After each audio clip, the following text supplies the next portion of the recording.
Hey, good morning, my friends. MLive Chief Meteorologist Mark Torregrossa here with the MLive Morning Weather Update. Should I play it off and should I pretend like everything's normal? Or should I let you know that it's going to be a really clunky live weather broadcast this morning because the data source that I use, that you're used to seeing, uses that Cloudflare and big outage this morning. So if you're having problems getting to various websites already this morning, that's what is going on. So we are old school today, and I'm kind of old, so I'm back to like 2010, something like that, as far as technology goes. But we'll let you know what's going on. So what I don't have is I don't have the European model for you today. You have to, for meteorologists, we have to use a paid service to get full access to all of the European model. They only give you 3 panels for free. They give you the surface and 500 millibar or upper airflow at 3 days out, 4 days out, and 5 days out. So just 3 images. So I'm not even going to show that to you. So let's just first talk about what's going to happen. Pretty quiet weather. We have a cold front coming through on Thursday. Most of the precip with that will be in about the northern half or northern third of lower Michigan, Traverse City, Gaylord, up to the Mackinac Bridge, and across the UP. Southern lower, probably it'll be a dry cold front passage or just a brief rain shower. And it's just a little bit of a colder air for a couple of days, Thursday, Friday, and then we start to inch back into the 40s to 50s, and we'll try to look toward Thanksgiving. So here we go with that. Well, you know what? I do have a radar actually that's working that I could hopefully show you. Give me just a second here. Everything is clunky today. Everything. Well, I guess I don't have the radar. That logged off on me too. All right, so here we go. Like I said, we're going old school today. Starting with, let's see here. Hey, what do we got? Let's talk to some folks. Good morning, Tom Ramsey. Good morning, Ed Rumsus, Oxford.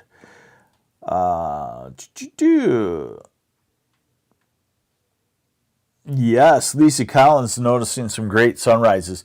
All right, so we have some showers moving through lower Michigan now. Most of it is rain, but you can see right here that Detroit Metro reporting light sleet at 34. I don't anticipate really any big problems, but you could find a slick corner or something like that, so be careful. Lambertville is at 34 with light rain. Mixed precip in Mason.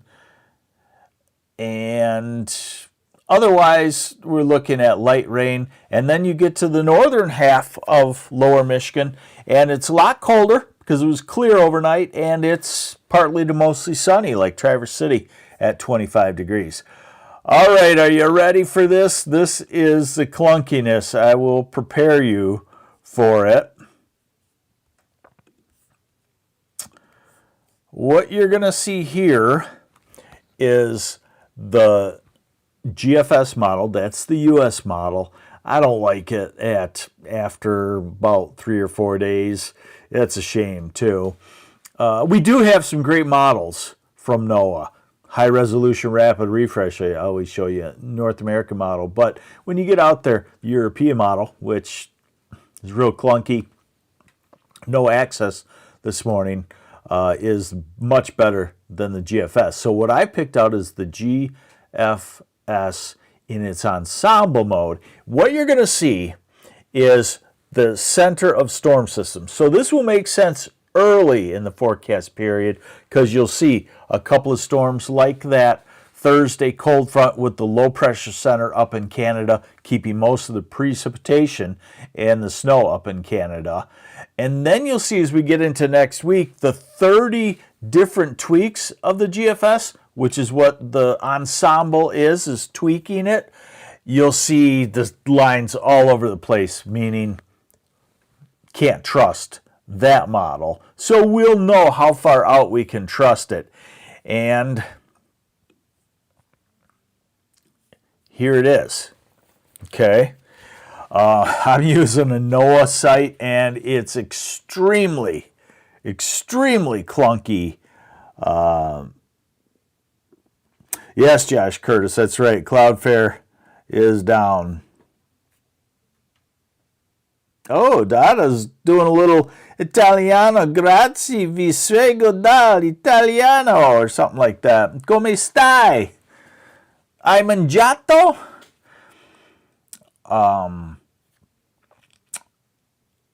Yeah.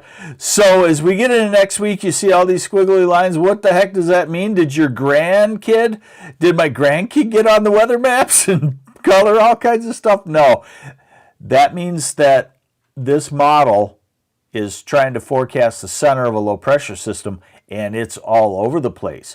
So right now we're into Thanksgiving-ish. And look, can you believe anything you see off of this model? No. But here's the short term. So there's our little Thursday storm system move through. Then there's nothing around as a storm for Friday, Saturday, Sunday, Monday. Now we get to Tuesday, and there might be a weak storm system to our south. And then we get toward Thanksgiving. And what I can say, this is where I think, let's go back old school, okay? So we're going to do that after this, but let's take also our knowledge of what happens around Thanksgiving. Very typical.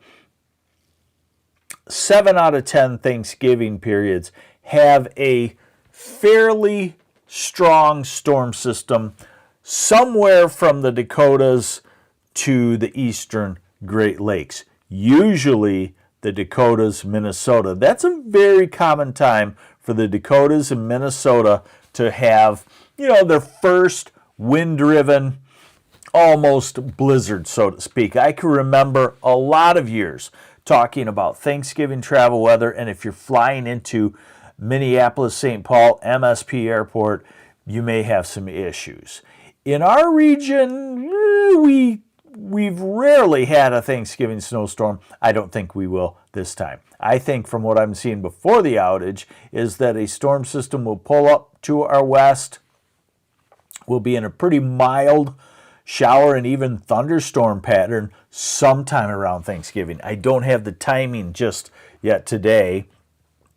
And then it still does look like as that pushes through, we turn colder. We drop down to highs in the 30s in lower Michigan. Very tough right now for Michigan, lower Michigan, to have highs only in the 20s. Why? Because the lake temperatures are still warm. They're probably still in the 40s, maybe 50 degrees. So you usually always can get to 30, 32, 34, something like that. Very tough to go down into the teens also with any sort of wind. So right now what I'm telling you is that the Thanksgiving travel looks like there will be a storm system around, and that's you don't need me to tell you that if you've lived for 50 years or whatever. You know that happens, but it doesn't look too terrible.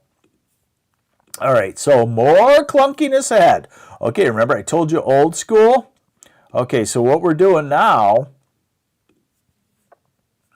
is we're going to look at, and I've said this to you before, I've said to you if there was a data outage and I had one map, what do I want? I want the 500 millibar flow. 500 millibars is up around 15,000 feet. Sometimes if it's colder, it's, a couple of thousand feet lower. If it's warmer, it's a couple thousand feet higher. But it gives us the big picture and we can pick out the storm systems from it. So that's what we're going to try to do. We're going to try to use the GFS ensemble, and here it is. Okay. The interface is so clunky, I really can't stop it for you and get it on the screen. That is kind of the problem. So here we are. This is right now. So we go, there's our cold front right there coming through on Thursday into Friday. There's a storm system to the south. What I can probably do is I can probably slow this down. Well, this might work for you. Let's see here. No, it won't work for you. Give me just a second here. I'm going to slow this down. Again, it's a NOAA site, and it was developed by NOAA scientists, and it is out of touch with reality. Oh, let me see if I can actually squeeze this down. Okay, had just a brainstorm here. Give me a second, and we'll get some weather to you.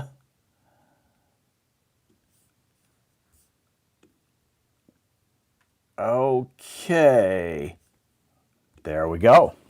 All right, so starting off, now we're into Friday. There's our cold front that moves through. There's a storm system misses us to the south.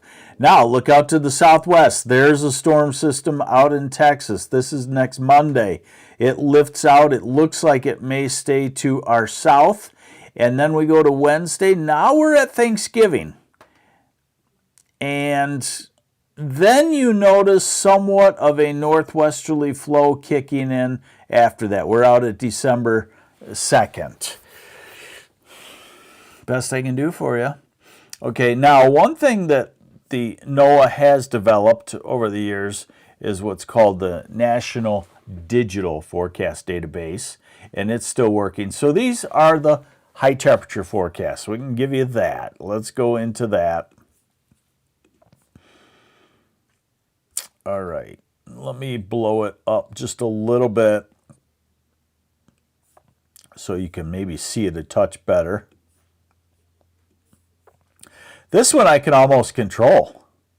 And by the way, our government must use some of this Cloudflare technology too. Sorry, Dada, I'm not that good with mi Italiano. I know. Come stai? Sto bene. Hai mangiato? Sì, ho mangiato. Yes, I have eaten. Few other things. I don't know if they were swear words, but there was a phrase about, I'm going to spank your butt, you little kid, or something like that, that people used to yell. All right, so today's highs. Look how clunky. Today's highs, mid-30s in the south where the precipitation is. By the way, southern half of the state, you'll have off and on rain all day today. Okay, tomorrow, just look how clunky. It's ridiculous. Tomorrow should be in the 40s. This is the high temperature forecast for Thursday.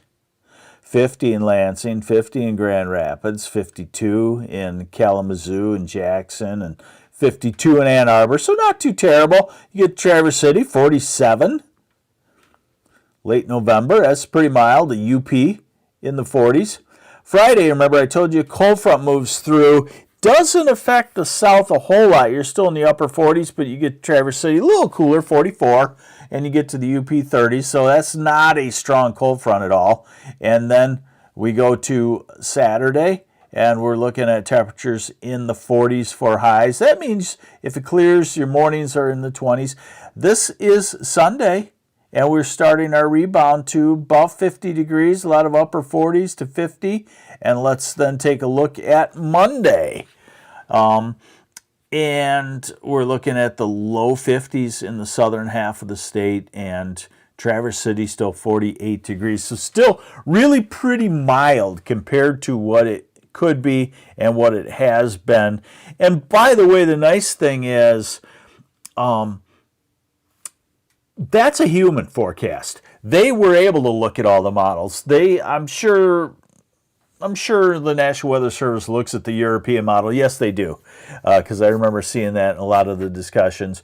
But they were able to look at all that stuff, and that was a human-made forecast. So that's a real forecast, just kind of a clunky government display. You know, by the way, the weather data, you might find this a little interesting. The weather data is part of the Department of Defense, or I mean, I guess they renamed it, right? Department of War. But just think about it. In military operations, one main thing you want to know is what the weather's going to be like. And this brings me back to like 1990, I'd say what was it called? What was the first invasion in Iraq? That was Operation Desert Storm, was it? Or was that the second one? Well, the first one in 1991. What was interesting for us meteorologists is, everybody kind of knew it was going to happen. So we started showing on TV, we started showing the observations out of the Middle East, because it was kind of interesting. Like we were getting, 110, 120, 130 degrees in Baghdad, some stuff like that. It'd be something that American soldier or someone in the military maybe would have never faced. So we thought it was always interesting. We started showing that on TV. Well, I can remember to this day, coming off the printer, that was in the days of the printer. Soon as the war started, or whatever you call that, war, observations stopped. Makes sense. This is worldwide access data. Why would our country want to disseminate weather information in a war area? So that was kind of one thing that I do remember in my career. I'm rambling now. Let's see what people have to say. We still got Dada on here speaking Italiano. Sai parlare italiano bravissimo. I don't know what that means. Okay. Let's see. Yes, and the Weather Service also is part of the Commerce Department, but the data is also really the number one user of the National Weather Service and NOAA's data. The number one most important user is the Department of Defense, Department of War. They're the ones that really need it. And then we get it after that, obviously, for life-saving capabilities. So there you have it. Try to summarize this for you. We have rain showers, maybe mixed with a little sleet in the next hour or two in the southern half of the state. You have to deal with it pretty much all afternoon. It'll slowly fade away from west to east. So in Grand Rapids, once it comes to an end, in Kalamazoo, you're done pretty much for the day on precipitation. Northern half of the state, Traverse City, Alpena, Gaylord, you don't have to worry about any of that. You get some sunshine. Tomorrow is dry. Thursday will be dry, and then Thursday night, early Friday morning, a few rain showers or snow showers in the northern part of the state. But really into the weekend, very mild, 45 to 50, maybe low 50s, and we'll look for some sort of storm system around the Great Lakes by the time we get to Thanksgiving-ish region. It's best I can do right now. We're back to we're back to 2010 on display to you, and without the European, we're back to 2000 in the data. Hey, thanks for joining me. I warned you, it was going to be clunky. I'm MLive Chief Meteorologist Mark Torregrossa, but we'll get it done. And if I have to go really old school to the wet finger forecast method, I will. You know what that one is? Wind out of the west. Maybe, you know what I should do? This is another funny story, I think. Hey, you're still with me. Where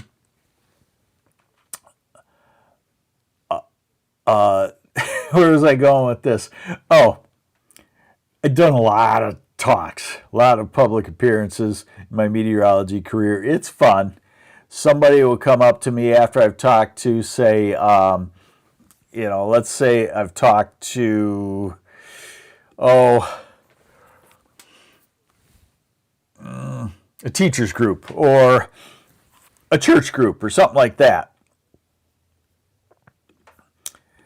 And if a person comes up to me and says, hey, I got a present for you, it's something you've never seen before, I know exactly what it is, and I know it's going into the box with the things that I've never seen before. And I threw them out, I'll be honest, because I probably had 50 of them.